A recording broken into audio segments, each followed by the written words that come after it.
Hi, my name is Marcy Silver, speech language pathologist here in New York City. I'd like to welcome you to the Inside Scoop of Living with Cerebral Palsy. It's an extension of the Silver Speaking series. And today we have our very own Kayla Ireland, who's going to speak to us about her experience with horseback riding, which is a very much recommended therapeutic exercise for children or adults with cerebral palsy, and she's going to tell us why this is so. So let's get started. So thank you, Kayla, for being here today. I look forward to learning more about your adventure. So I'm going to give the floor to you. Thank you for that introduction. I look forward to speaking about my love of horseback riding.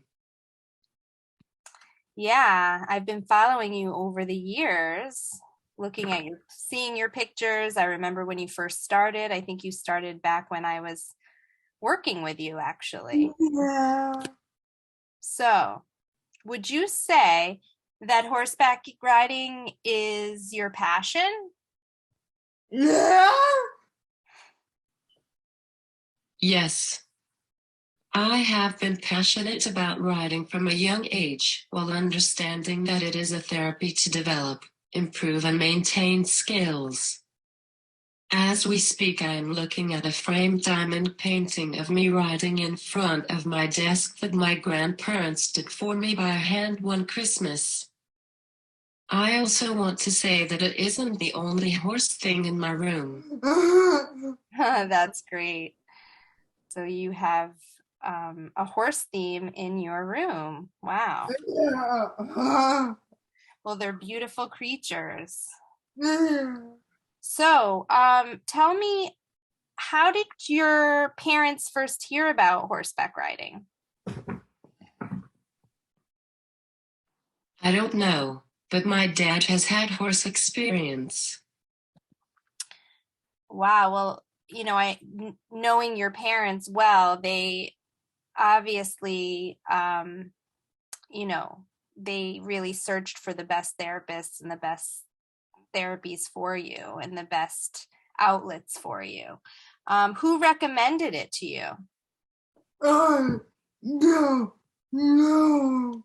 Oh, okay. Yeah, I feel like a lot of physical therapists and occupational therapists recommended here in the city for most of my patients, or they go out to New Jersey, they go to Connecticut, they go to Long Island to do horseback riding. So I know you're very active in your horse community with Little Britches. So how did you find out about Little Britches? I don't know, but it was the closest therapeutic riding center at the time.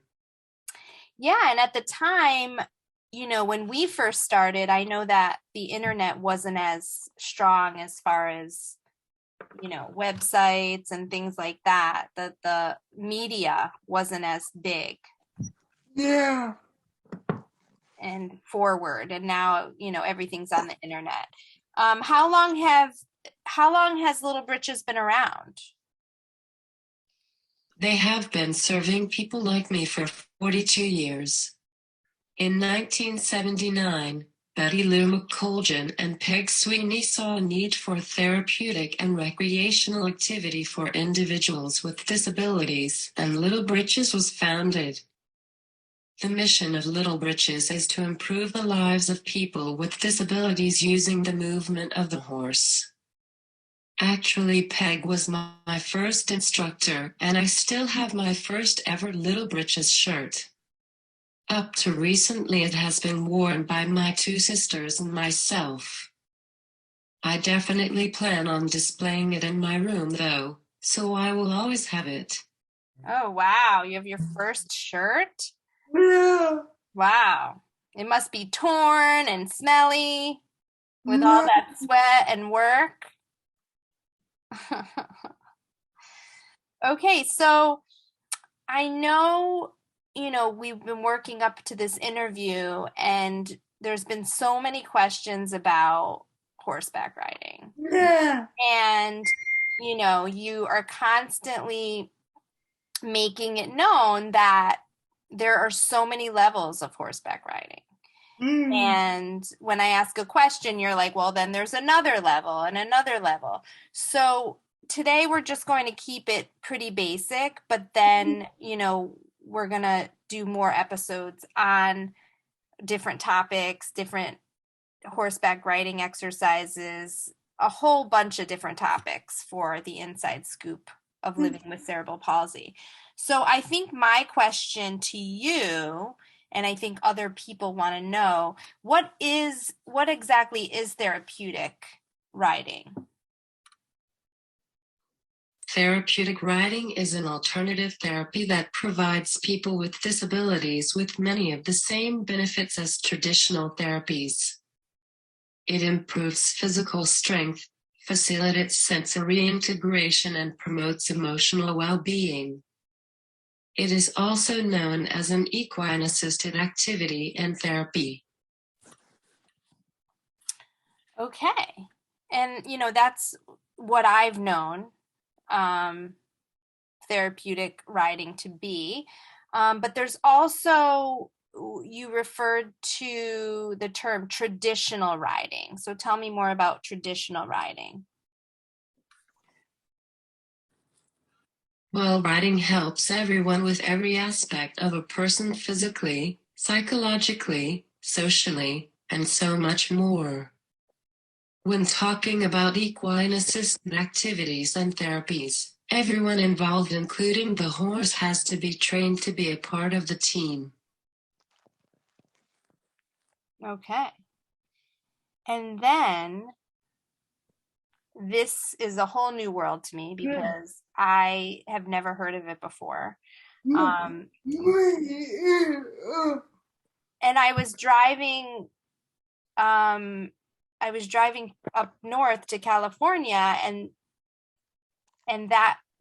dressage, is that how you say it? Dressage or dressage? Dressage. So that's the French term. So I saw dressage happening. And so then I thought of you right away. I was like, wait, that's what Kayla's talking about. So tell me a little bit more about dressage. The word dressage comes from a French word for training, and it refers to the development of a horse and rider as a team, resulting in balance and harmony. Dressage improves flexibility, strength, and accuracy for both the horse and rider. A dressage test is performed to demonstrate training accomplishments. Basic dressage tests include straight lines, halts, circles of various sizes, and changes of gait.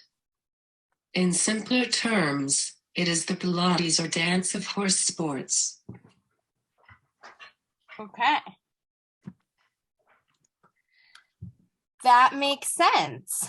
Okay, so I'm looking forward to, diving more into dressage, but for today we are just talking about basic horseback riding because I really, really need more information on just the basics. Okay.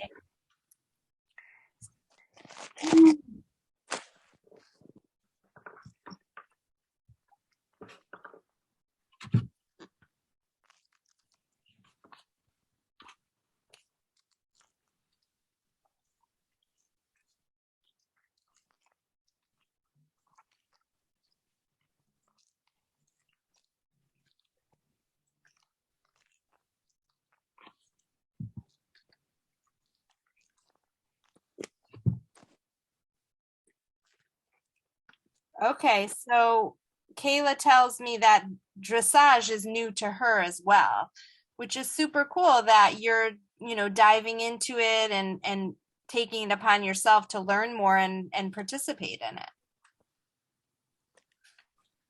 Okay, so I know you're, every time I talk to you, you're always off to go horseback riding. So how many times a week is your therapy exactly? This therapy is once a week for 45 minutes. Wow, that must be so much fun, but also makes you want to do it more than you already do. So I'm curious, tell me some of the directions that you have to tell the horse. At the most basic level, we say whoa and walk onto our team. For riders who control our equine partner on our own, even if we have a leader or sidewalkers, we have to get the horse to start, stop, turn and bend in the direction we are traveling. Therapeutic riding is individualized to every rider. Some riders focus on core balance, sensory input, and so much more with therapeutic exercises and games. Some of the basic exercises we do as warm-up include hands on helmet, one or both arms out, alternating our hands like we are reaching something, and similar exercises. I have even had to ride sideways and backwards on a horse, which makes me have to literally figure out how to get my whole body in those positions, which takes a lot of motor planning. A few examples of the games we do are dice, putting rings on cones, and putting flags in cones.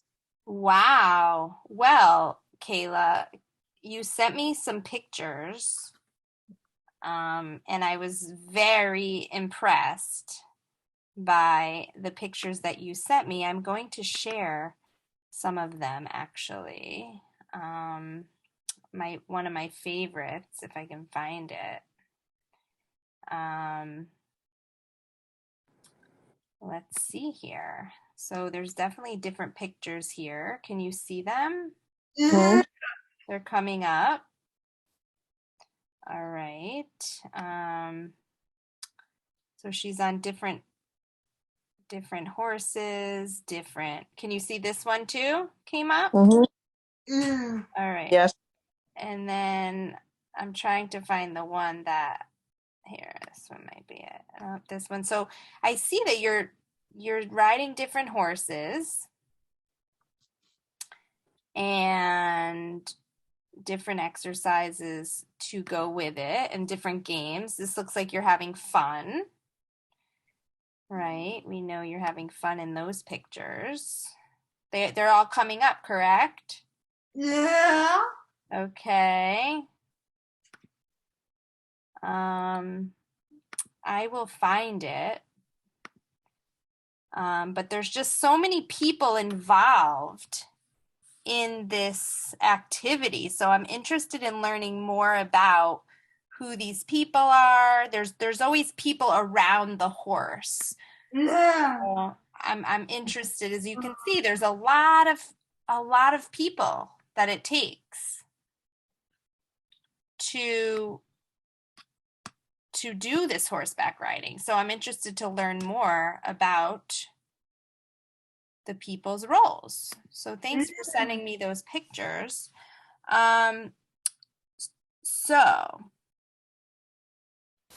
you mentioned in your description, you mentioned a sidewalker. What is a sidewalker?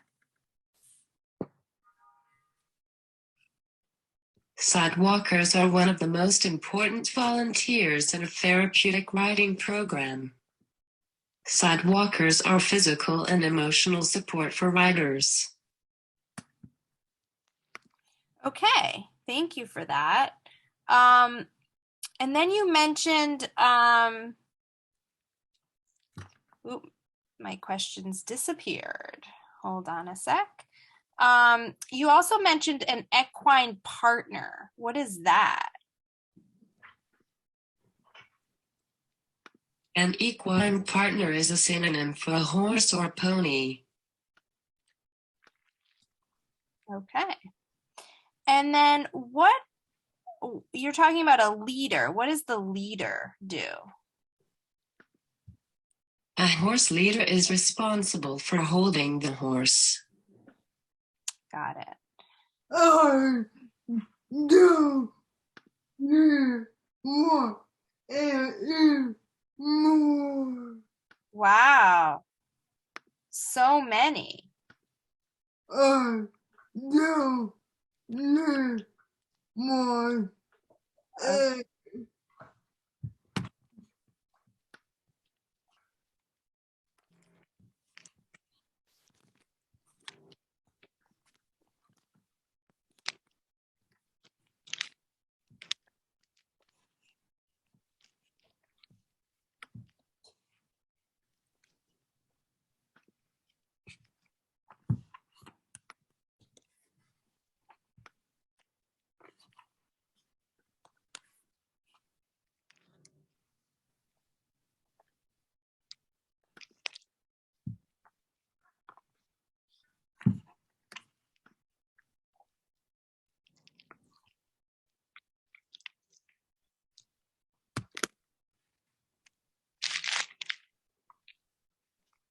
Wow, impressive.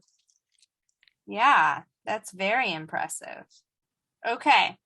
So, another question for you is, what is a para-equestrian?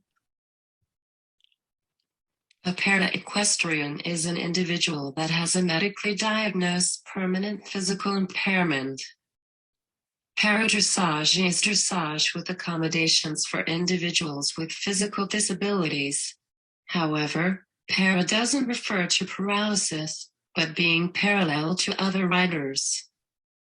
I have to learn a lot more than the therapeutic side, like the difference between when an equine is itching or not paying attention. Okay. Okay, so definitely a lot of factors, a lot of vocabulary, a lot of roles in horseback riding, including the horse. They're talking about the horse being part of the team. So I'm interested, when you are doing therapeutic riding, what are some of the terms the teachers use with you? It totally depends. Therapeutic riding is based on games and exercises. However, we do some basic riding stuff like posting and trotting. Steering is incorporated in a variety of ways based on the individual. I have videos of me independently steering as early as 2011. However, I didn't start consistently until a few years ago, when I started learning how to communicate using my seat and legs, until I started para-dressage in 2017. We have also modified my tack to allow me to steer more effectively. Since I focus on para-dressage now, some examples of terminology I have to know like any other rider are following: inside and outside leg, contact, and volt. Okay, wow. So those are some big terms. And I think that in our next segment, we can cover, more of the actual, techniques that you're using and what it's doing for your body. So how much, I'm curious now from the horse perspective, because I'm an animal lover and I always worry about animals and how they're being treated and things like that. So, and then just how the horse becomes your horse, or how the horse is a good fit for little Britches. So how much training does the horse have to have?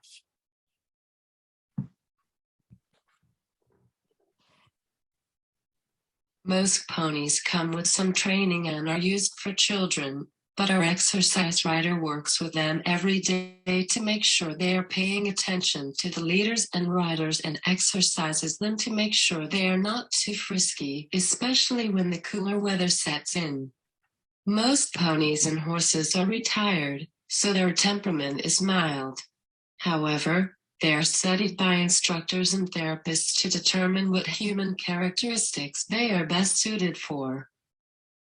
For example, some people with special needs rock for sensory input, and the horse has to tolerate that.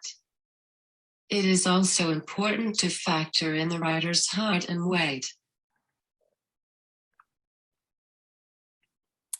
Okay, so that was very informative because, you know, I've been horseback riding before, and I've been on horses that are temperamental, or they're bucking while I'm on the horse, or, you know, acting accordingly because there's other horses around, or I'm showing fear or anxiety. So they, you know, animals pick up on that. Now you mentioned you use pony and horse sort of interchangeably. So what is the difference between a pony and a horse? The main distinction between ponies and horses is height.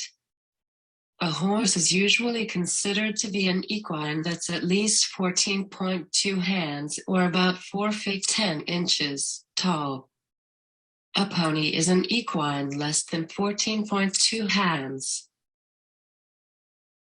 Okay. Yeah, for some reason, I always thought that a pony was, you know, just a young horse, but there's different animals completely. And I didn't know that as a kid. I'd go on pony rides, but then I thought the pony was the horse. No one ever explained that to me. So, what? I said, I think we all think that. Yeah. And then I learned that it was not, I didn't know pony was actually like its own entity. So Kayla, how long have you been riding for? 2001 was my 18th year. Wow. Because I knew you when you were that age, when you started. I think you started the same year we worked together. I remember. Or what? I totally remember. My favorite is names of horses because, you know, we always name our pets after what we think they look like, or, you know, and I feel like most horses or any animal takes on their personality based on their name. So what are the names of the horses you have rode? I have ridden more throughout the years, but most recently Rose, Mocha, Sunny, Lucy, and Doc. Those are nice names. Okay, the other question, because I am petrified of riding horses. I've done it 3 times in my life. And it's so scary being up there. I'm afraid of heights a little bit. So that is scary. But then also, you know, when with any instructor, with anything you're learning, you want to be nurtured, or you want someone to introduce you to the sport, and you want to feel safe when you're doing something that's dangerous. Anything that you have to wear a helmet for is dangerous. So how is that? What? You have heights and you got on a ski lift. Oh, that's true. Yeah, I don't here. I don't look down. Oh my goodness. Yeah, I love being on a chairlift. It's weird. I guess, yeah, I don't know. I love being up in a chairlift, but and gondolas too, but I do have fear of that, but I don't know. It depends. But I think it's the control, knowing the horse has the control. Oh, probably. So what kind of training does your instructors have to have? The Professional Association of Therapeutic Horsemanship International is our parent organization. All of our instructors are PATH certified, and we are a PATH member center. Oh, that's good to know. So if I ever want to go horseback riding, I'm going to make sure that they have that certificate? No. Oh. The bird.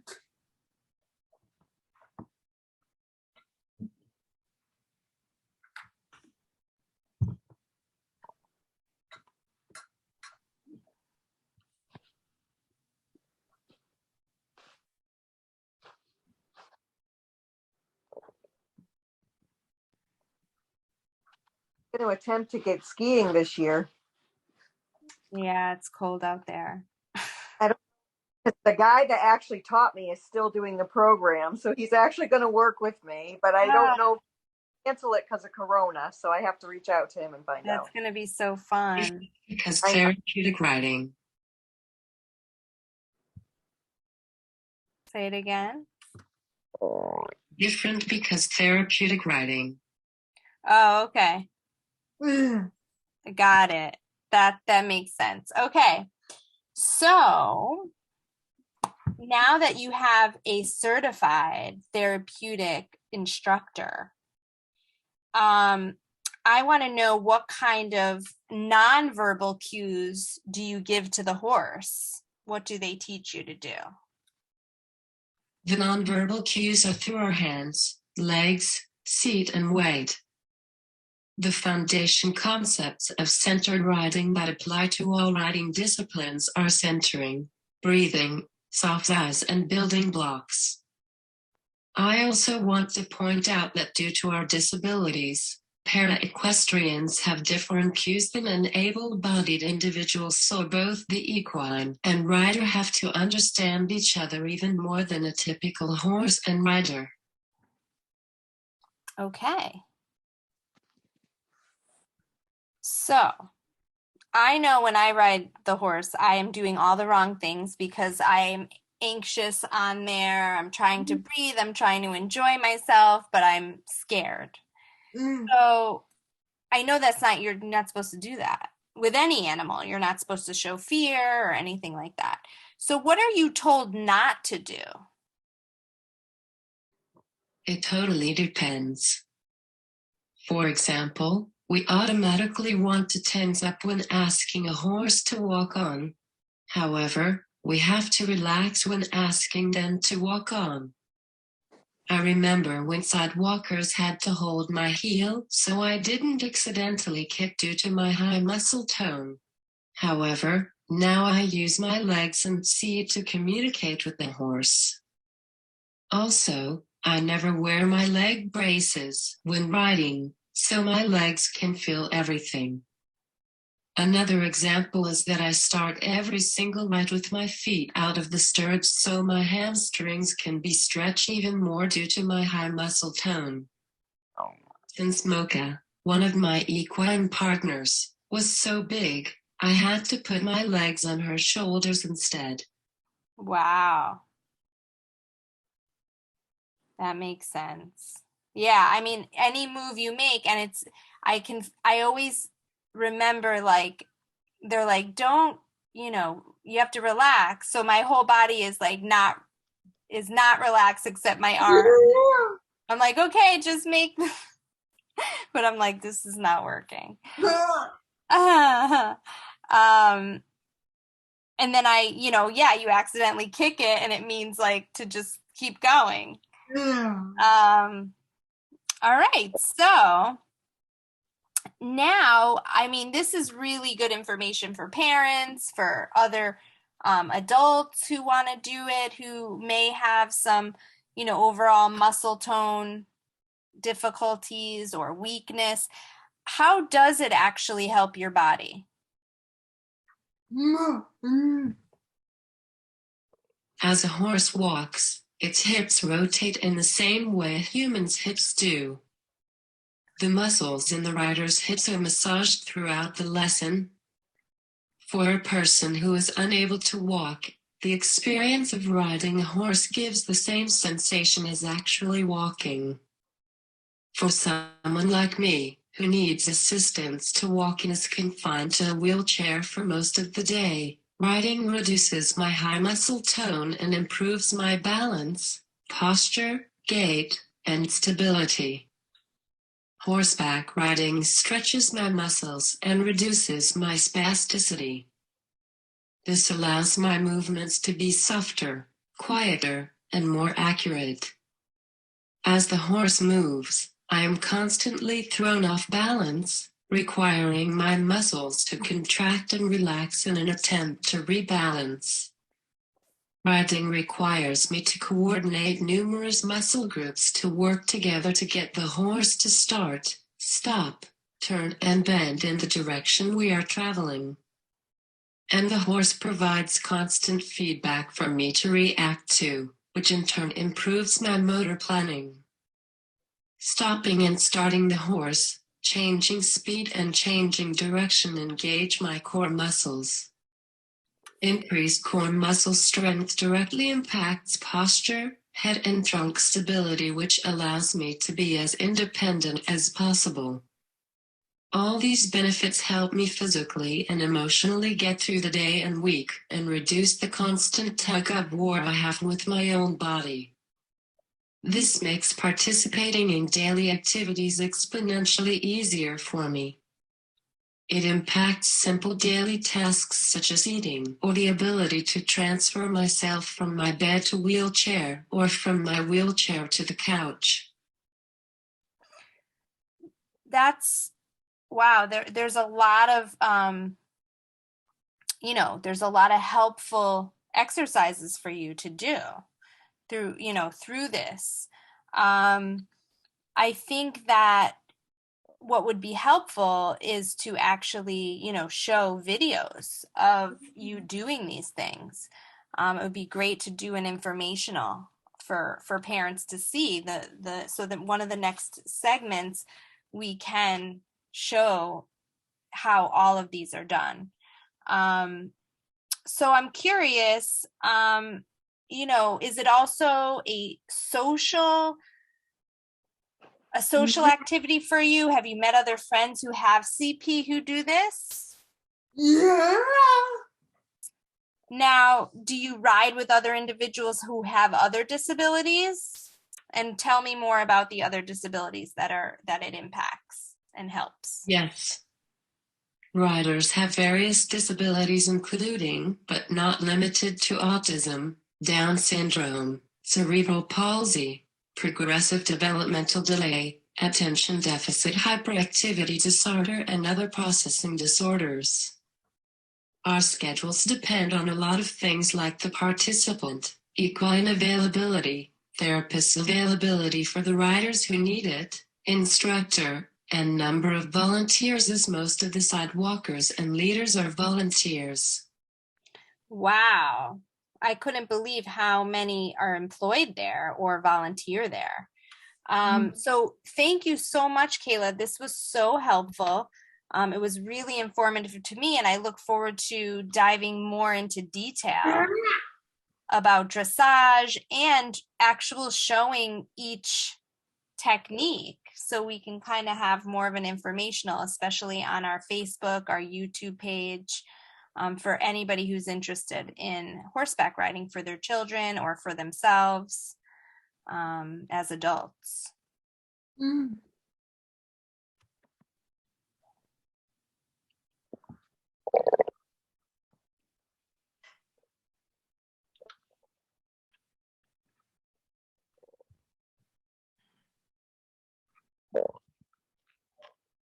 I'll link videos too.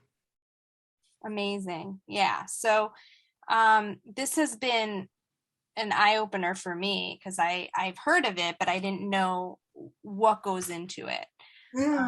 So I thank you so much for your time, and we look forward to doing more episodes and more visitors and more speakers. And if you're interested, please email us or Facebook us or YouTube us or Messenger us, and we will have you on our show. So thanks so much, everybody.